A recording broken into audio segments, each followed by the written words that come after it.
Hello everyone, I am Tiberius Dawnbringer. Welcome back to my channel. Let's see.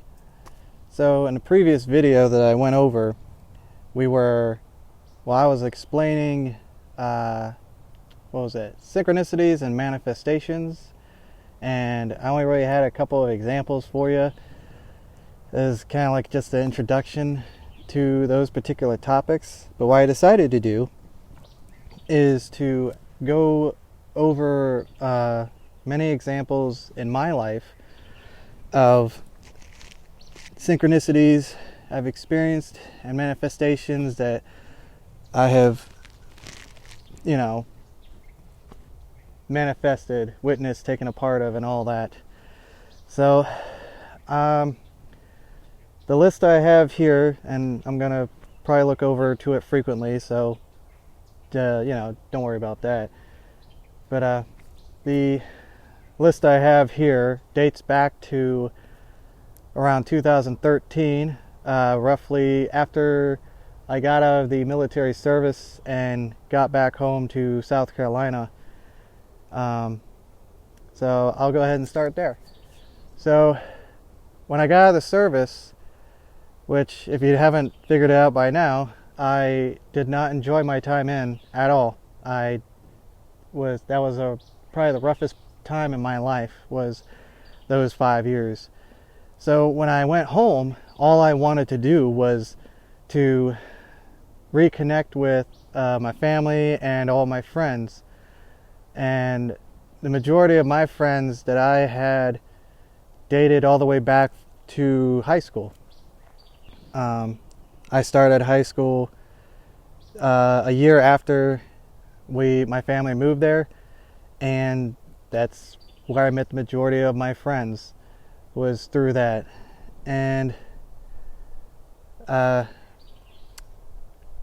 so when I first got home, I went on I'll go ahead and say Facebook, and I posted that I was home and that I wanted to, reconnect with everyone. And I was like looking forward to that. I was like super excited to reconnect with all my friends. And disappointingly, like pretty much immediately, half of them pretty much said that they were not interested at all. Like they didn't want to reconnect or anything like that, which I thought was very bizarre. But I would soon find out why that was happening. But a lot of other friends, like half of the half that was left over did want to reconnect with me. And like the other half, when I reconnected with some of them, it was so weird and awkward and obvious that for some reason they just were not comfortable being around me, which I thought was very odd, but whatever. So my list of friends became rather slim, like in the first week or two that I was back. But I understand why now. There was a lot of reasons behind that served my highest purpose, or my highest good. And so the ones that were left behind, at first I was very happy to reconnect with everyone, and I mean, it wasn't just because,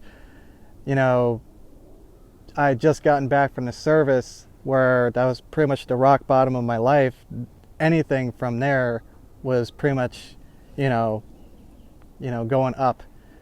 So I don't want it to seem like it was great simply because whatever situations I was in was better than that. No, I was distinctly happy to be back with these people and interacting with them again. It was a very joyous time for me during that time frame of my life. But inevitably, time went by, and the nostalgia kind of wore off, and I started actually seeing my friends for who they really were, and I realized that at that time that, these people, I was upset about it, but I thought about it, I was like, these people, they haven't really been hiding themselves from me this entire time, And I thought back on it, I was like, a lot of the friends I was interacting with at the time, I realized that these are people I've known for 10 to 16 years, some of them. And I realized that a lot of them hadn't changed at all in the decade or so that I've known them. They just got older, but they still stayed the same. You know, their thought patterns, their belief systems, all that, it all was still the same. I don't want to be rude and be like some of them, it's like some of them never grew up, but that's kind of how a few of them were. And there was actually a rare couple that they actually got worse than when I previously, interacted with them, 5 years prior, before I went into the service. And that saddened me quite a bit.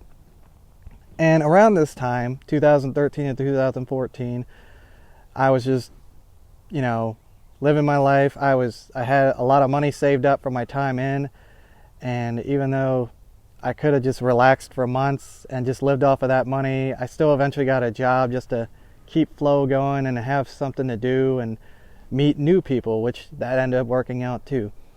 But anyways, around that year is when I really came across, the idea of synchronicities and the idea of manifestations and spirituality. That's when I really started getting exposure to those particular kinds of topics.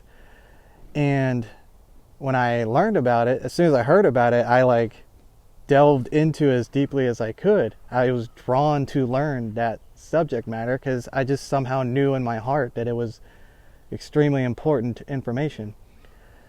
So the first example I'll give is it got to a point eventually where I was constantly around this small particular group of friends, and their energy was extremely toxic. And I got into these situations where I was practically living with these people, and I didn't want to be, but I was in that situation. And within just a couple of weeks, I realized that my positive, vibrant energy that I had quickly went away. And it was their toxic energy seeping into my, energetic field or soul or whatever, but it was inevitably bringing me down. And I didn't want to be brought down. I wanted to keep moving up. I liked the feeling of moving up and being highly vibrant or high vibrational and all that. Sorry, there's a particular bug here that keeps smacking my face, so try just ignore it. But anyways, so yeah, I had these particular people, and I'm really not trying to bash on them in this video. I feel for them. I wish I could help some of them. A couple of them, after all this, they actually straightened themselves out, and I'm still kind of friends with a couple of them. But I know that all of this whole life, these experiences, it's all set up to learn things, and I know that they were there to help me learn things and so forth and so on. But I don't want to keep getting off track because I still have this whole list, and we're already 9 minutes in. So it got to the point where I was sick and tired of the drama of this dense energy just being a part of my 24-hour everyday life. And I realized that these people were never going to change. Well, at the time I thought that. I thought, this is how they've been for 10 to 15 years. Are they really ever going to change? I can't help them because most of them don't want to change, or most of them don't even see anything wrong with them. So I decided that I knew that there was more for me. I didn't want to go back into a bit of depression and anxiety, and I wanted to do more with my life. I wanted friends who would elevate me, not friends who would drag me down into their muck with them. And so, as one of my first examples of manifestation, I spoke to creator source or the universe and was like, I'm done with having these kinds of people in my life. I no longer want people in my life that do not serve my highest good, and I would like to be rid of that, and I would like to invite people that would serve my highest good, that would resonate with me on a spiritual level into my life. And as soon as I set that intention, that that's what I wanted to do, what I wanted to happen in my life, I swear to you, within like just the first couple weeks alone, like people just started falling out of my life with, and it didn't involve like any nasty conflict or like a super bad fight. It's just, they just dropped out. Like, they never called me, I never called them, nothing was said. It was just like the universe was like, okay, good. You've learned whatever lesson you needed to learn. You needed to actually take back your own power and stand in it, and stand and state the intention that you want better for you in your life. You want the things that serve your highest good. So I was like, well, you no longer need these kind of people. So they just fell out of my life. Now, the last few that were there, the ones that hit me the deepest, those are the ones that I had to actually tell them to take a hike, essentially, and that I was done with them. And some of them, well, they didn't, no one's surprised, they didn't really take it well, but it is what it is. I hate that phrase, but still, it's what needed to happen. It happened, and I felt so much better afterwards, and my life started to change even further after that. Now it wasn't like a whole plethora of spiritually enlightened people came into my life or whatever. Like after that, it was a much slower, steadier pace with that particular group of people, but it did eventually happen. Let's see. The next example of a synchronicity I'll give is I knew that I wanted to learn more. I learned about synchronicities, about manifestation. I was learning other topics like lucid dreaming, astral traveling, dream journals, and I was getting into a bit here and there, but I was like, I want to learn more. There's got to be more to this. There's got to be something I can learn that will serve, a life purpose. Because even back then I knew that I was like, I'll work a regular job for now, but I knew that wasn't going to be how I was going to live the rest of my life. I just didn't know exactly what, because I didn't have enough information. So I was like, bring to me more knowledge. Bring to me something that's going to be like obvious when I see it. Like, this is, at the very least, is a good first step to finding out more of what you want to do with your life. So I set that intention, and like I want to say like within like 2 or 3 days later, I think I was living with my sister at the time, and she came into the room, and she was kind of getting into this same stuff as me, but she went a totally different path than I did. But still, she had discovered this place in the downtown area that was like a holistic day spa called Seeking Indigo. And she's like, I want to go check this place out. You seem into this kind of stuff, and they're doing a monthly sampler. Would you like to come along? It will pretty much cost nothing. And I was like, yeah, sure, I'd like to check that out. That's exactly what I was asking for, was to get introduced to more stuff like that. So I went with her, and the sampler, what it was, is one night out of each month, this place would get like most or all of its practitioners, people that work out of the establishment, to go there, and people that show up, they're given like random lists, cards or whatever, and in them, I'd have like, okay, at this time you'll meet this person who does this and that and so forth, and you'd be like anywhere between 5 to 15 minutes with that particular person, learning what they do. and what they bring to the table, and you get, you know, an idea at least of like what about half of what they do at this place. And if you find anything interesting, then you'll know what to ask for when you go back there. So my sister and I ended up splitting up because she had like a bunch of other people, and that's actually where I met or where I learned about crystal Reiki. I met a woman who I knew for many years after that. From that sampler, I saw it and I was like, well, I saw what Reiki was, and then underneath that was crystal Reiki, and I think she was the only one there who did that, and it was a little more expensive. I didn't care, you know. I was like, crystals, I want to get into that. I want the big thing, you know. That's kind of how I saw it. Was, you know, you can get the regular Reiki or you could get the crystal Reiki, and I was like, I got the money, I'm gonna do that. That sounds awesome. So set up an appointment. A few days later, went there, got exposed to it, learned about it, enjoyed it. It was an incredible experience. I wasn't really sure what I wanted to heal. I was like, screw it, man, just whatever you heal will be, you know, satisfactory. So I enjoyed it so much to where I tried coming back every 2 to 3 weeks, and then it was like once a month, month and a half, then it slipped into 2 to 3 months. But you know, that's pretty much what I did with it for a while.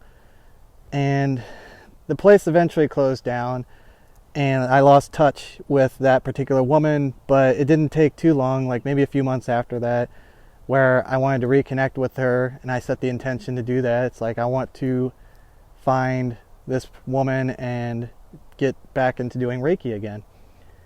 And, you know, I had to do some of the work myself, but things started coming up, like on my news feed, being like, hey, there's this place where people go to meet up and do Reiki shares. And so I thought I might meet her there. I didn't, but I met someone there who knew her, and that person actually gave me her information, and that's how I got in touch with her. And, you know, shortly after that, I did a few sessions with her out of her home, because that's where she was working. And she eventually, well, I was like, you know, hey, it'd be cool to learn how to do this kind of stuff. And she's like, I could teach you, I could certify you. It won't, you know, it wouldn't take that long, maybe like 3 or 4 months. And I was like, hell yeah. So that was, you know, the first big step I took on this path, was not only learning about that and experiencing it, but deciding to actually learn it, and to learn that I'm a healer and I'm actually quite proficient at it, and that's what I want to do with my life.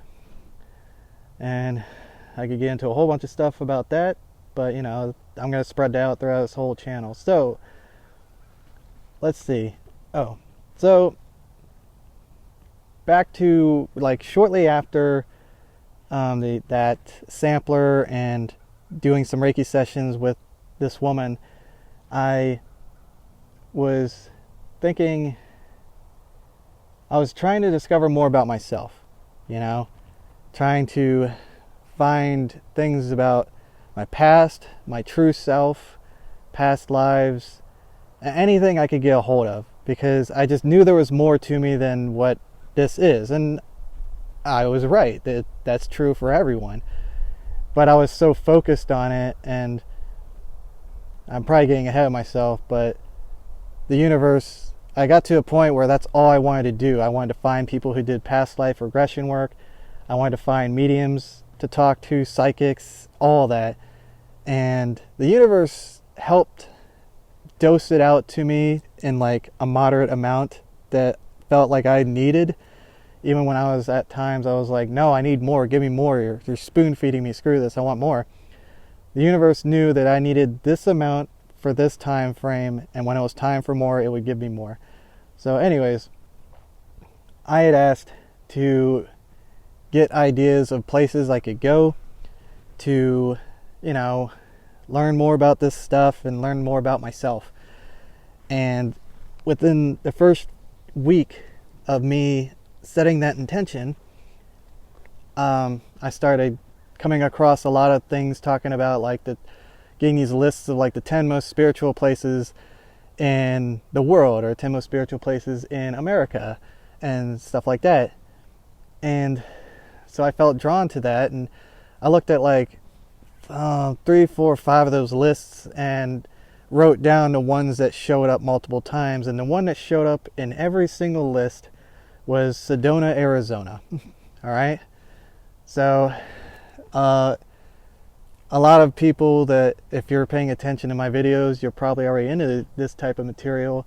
You probably already heard of Sedona, Arizona a bunch. Sedona, Arizona apparently is one of the most highly energetic places in America. They have these 4 power points, or vortices. Sorry, that's the plural.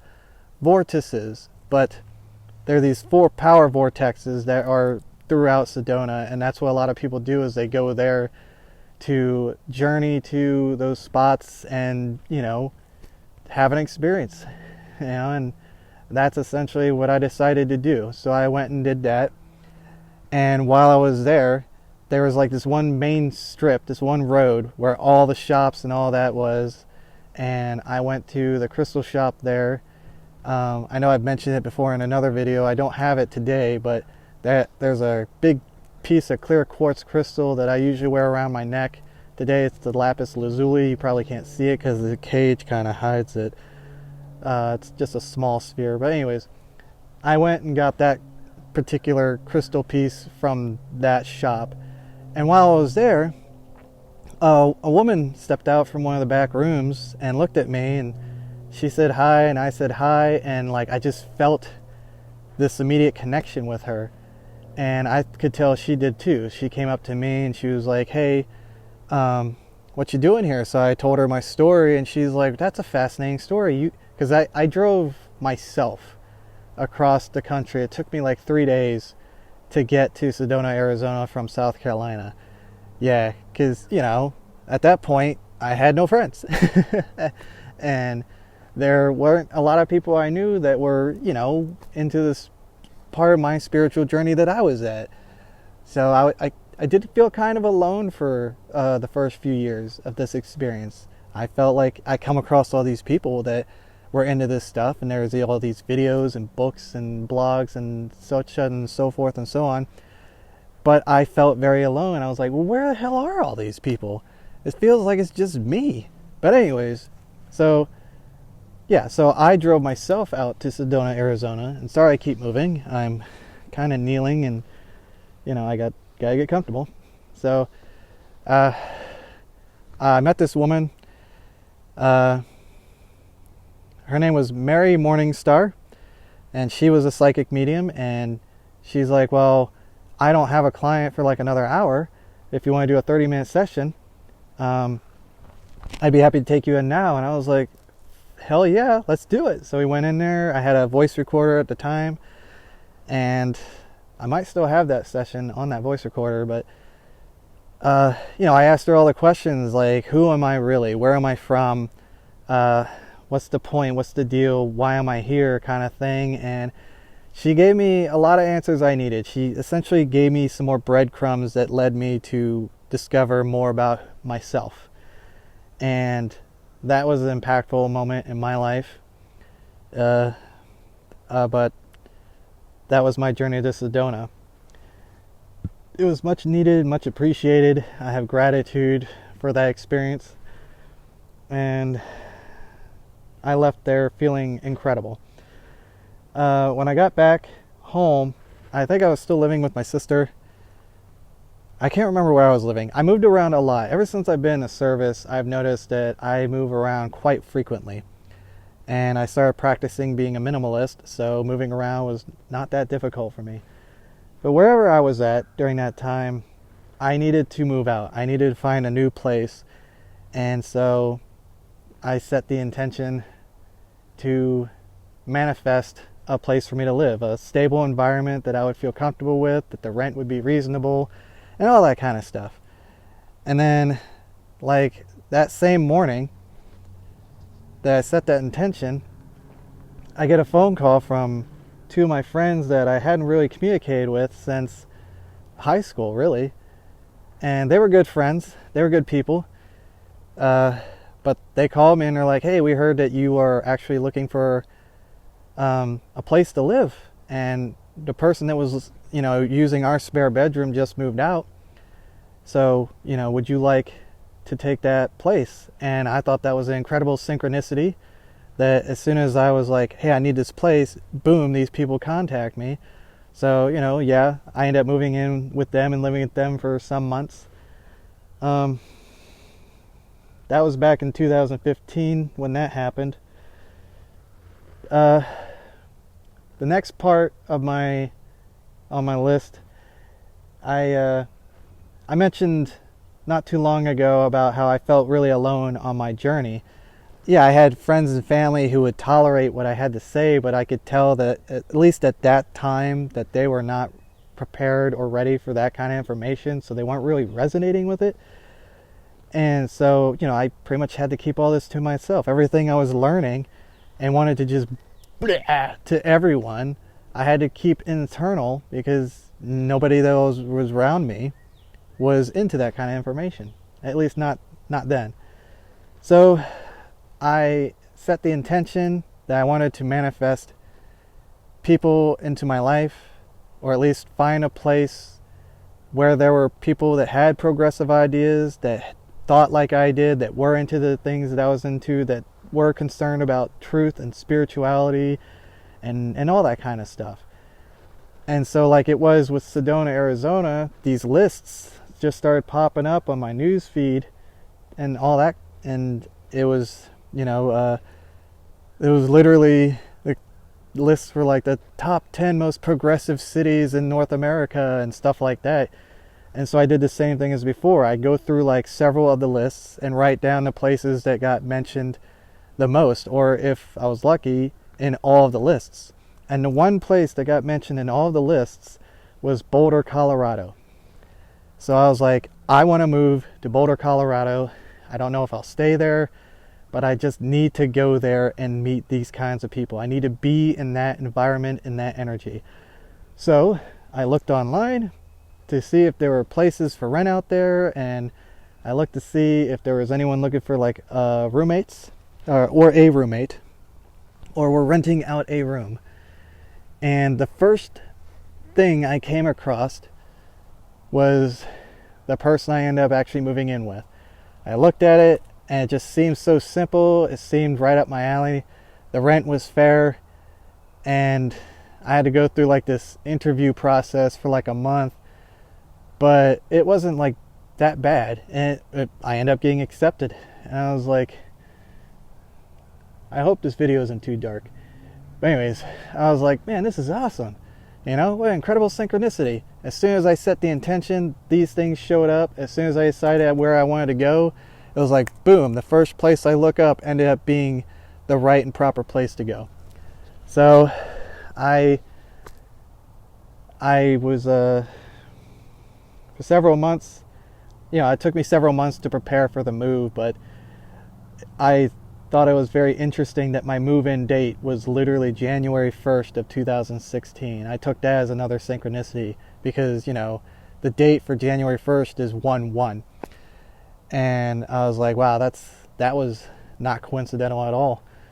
But anyways, I thought it made a lot of sense. That's the very first day of a brand new year. It's a brand new beginning, and that's exactly what I was doing. So I went to Boulder, Colorado. My roommate was awesome.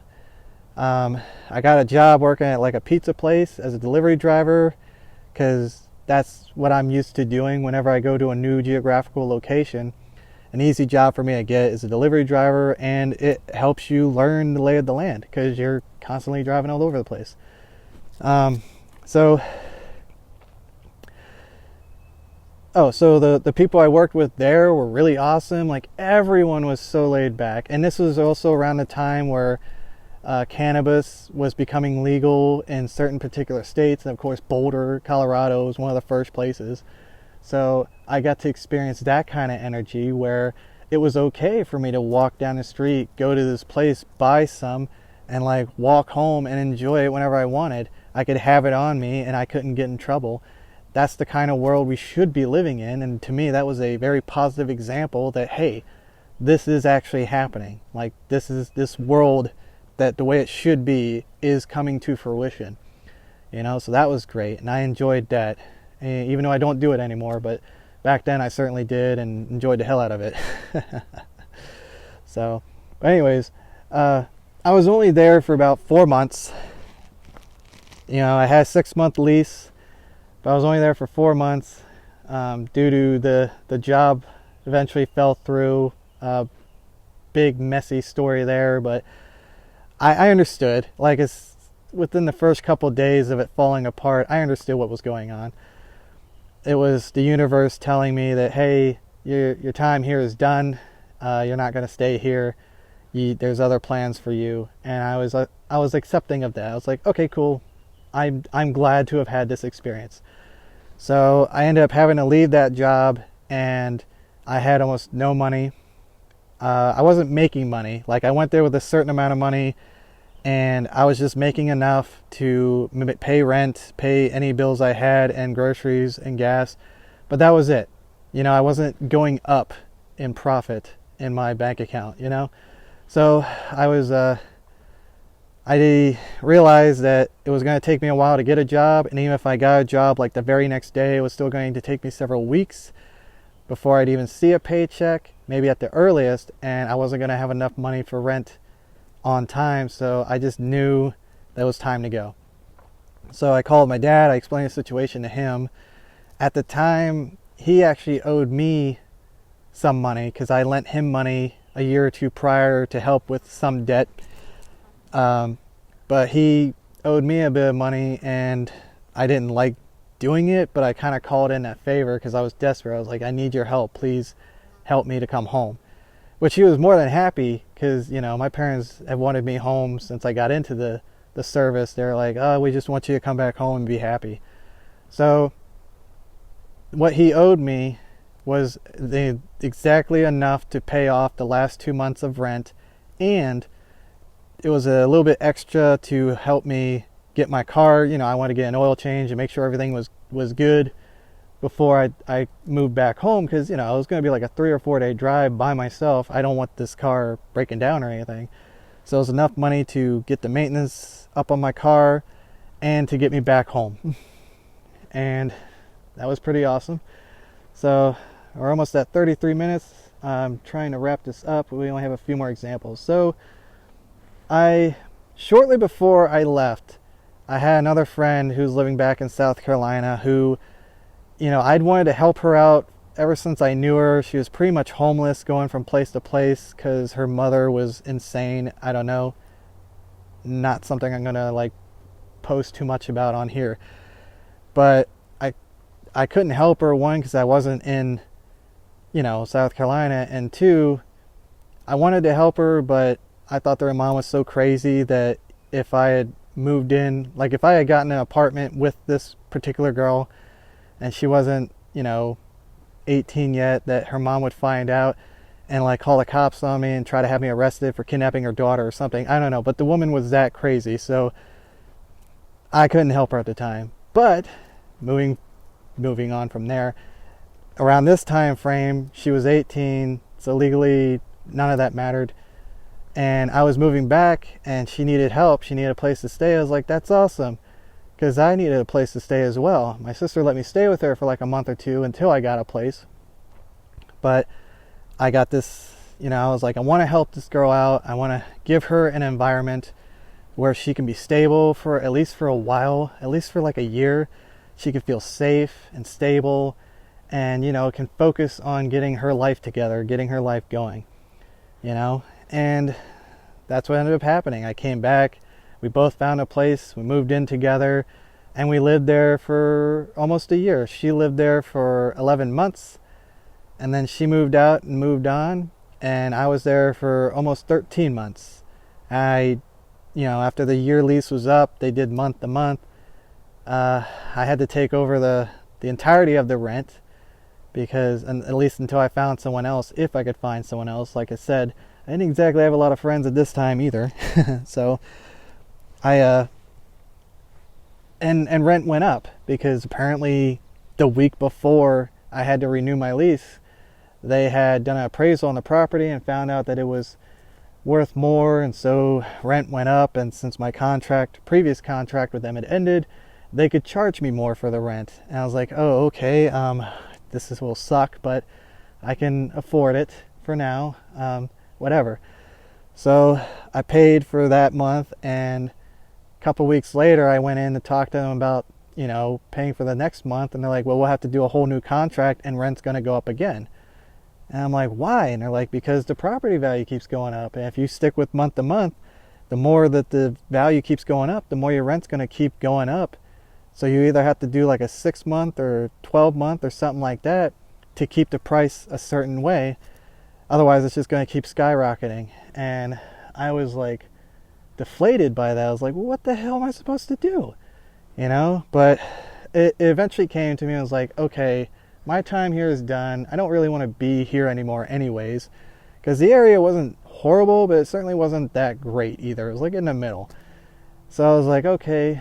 So I set the intention to manifest a new place for me. Oh, I had also acquired a cat around this time, and this cat had lived with me the entire time we were in the apartment. And then when my roommate left, the cat stayed with me, and I wanted this cat to be able to have like freedom. I wanted it to be able to go outside, because I could tell she really wanted to go outside. I could tell she was kind of a hunter, and being in an apartment was, it kind of depressed her at times. So I wanted to manifest a living situation where it was just me. I could afford the rent. It would be in a great location, and it would be in a place where Nova could have access to the outdoors. And literally within the next 24 hours, I remember, because I was working with my sister at the time, and oh man, I skipped that story. Well, I'll go back to that one shortly. So I was working with my sister at the time with her business, and she, one of her friends called her and told her about a friend of theirs who someone just moved out of and was available, and that they had heard that I needed a place. So they were like telling her to tell me about it. And I was like, and when I heard the news, I immediately knew, because I was getting used to it at that point. I was like, you guys are all right. They were listening. And this was them helping me out. And that was another synchronicity for me. I thought it was incredible. And literally within the next 24 hours after that, I met this woman. I gave her the money she needed, and I signed a lease. And I still had the other place for like 3 more weeks. And so the move-in date was like right after that. So like when that lease ended, I immediately moved into the new place, and I lived there for 17 months before moving here. And I enjoyed my time there. I'll get back to that in a second. I skipped one part. So when I was living in the other apartment, I had 3 jobs, 3 part-time jobs to try to survive, to, make the rent and all that. Even though she was helping out, my roommate was helping out, I still needed to, provide for myself, and it was exhausting. I do not recommend that. I hate even having 2 jobs, but 3, that was god awful. I'd never do it again. So, I asked the universe, I was like, look, this is too much for me. It's not providing enough. It's barely making ends meet. I would like to manifest a job that's a good paying job, really good paying job, and I would only need to have the 1 job, and I'd still be able to survive and all that. And shortly after that, well, my sister went into business for herself, but she worked for herself for like several months before she offered to bring me on, which was shortly after I set the intention for that to manifest for me. And I was like, boom, there you go. Like a few days later, or within the week, she talked to me about hiring me on at least part-time, and then eventually full-time. So I worked with her pretty much up until the point I moved here to Maryland. And that was also around the same time I got to that new place. So for 17 months, that's what I did. I lived in that place by myself. I enjoyed it. The neighborhood was quiet. It was a nice neighborhood. I felt safe to run around in it. Nova got access to outside. She got to go into the woods and stuff all the time. Sometimes she'd bring prey back into the house. which wasn't too bad when it was just like things like dragonflies and maybe like a small bird, but a couple times she brought snakes in. One was alive. Interesting adventures. But anyways, I got what I wanted. I took that time to settle down, to like heal and just focus and enjoy being in that environment, but to focus and learn. And this was also the same time where I began my certification process to be a Reiki healer. And so I had this perfect environment to learn and practice and all that. And during this time, I had also was heavily into like lucid dreaming and journaling about my dreams, as well as doing a daily journal. So like on my free time, like my days off, that's like half of the day right there was me writing about my dream experiences. I dreamed a lot during that time, and I had some amazing dreams. I would love to get back into that because I miss that. I do miss that. Nowadays I just get jumbled dreams and they don't make a lot of sense, and a lot of the time they're not worth writing about. Anyways, so that was that experience, and I'm going to bring this video to a close here. So those are all the examples I have up to that particular point in my life where there was synchronicities and manifestations, things that I manifested simply by setting the intention that I wanted to manifest something into my life. So that's really the takeaway I want all of you to take from this, is that it is real. It is possible. It does happen because I made it happen. My stories are proof of that. Now, the next part of the list I have here talks about, I got to a point where I got Reiki certified. I did Reiki shares once a month, but it was getting to a point where I felt like I was becoming stagnant, in my life. And I was sick of South Carolina. I've always been sick of South Carolina. I'd lived there off and on for 24 years, and I never felt like I was a part of that place. I never felt like this was home. It never felt permanent. I never felt comfortable there. I just did not resonate with the place. The summer and the humidity was a big factor in all that. But also, I don't know how it is now, but most of my life, most of the people there, nobody was ever progressive. I think I mentioned this in a previous video. Just the people there just did not seem like they would ever resonate with the kind of energy I was putting out, or the kind of topics that I was into. And everything they were into, I thought was low density, low vibrational, a waste of time, pointless, trivial. You get the point. So it got to a point where I was like, I'm ready to move on to the next phase of my experience, to find the next step in my life's purpose. And I know it's not here.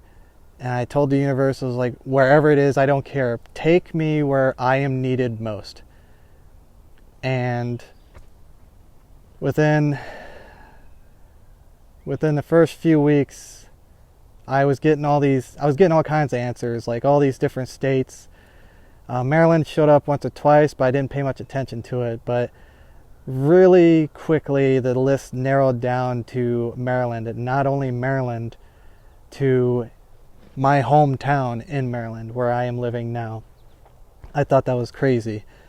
But that is a story for another time, because we're at almost 45 minutes, and this video, as much as I try to keep it condensed, got a little bit longer than I wanted. So I guess you could consider this video also part 2 of my awakening story, and I'll come back for my part 3 at another time. And if you're still here, I appreciate you taking the time to listen to my truth, and I want to express my gratitude for you, being here to exchange this kind of energy with me. And I thank you all, and love and light to you. And I'll see you in the next video.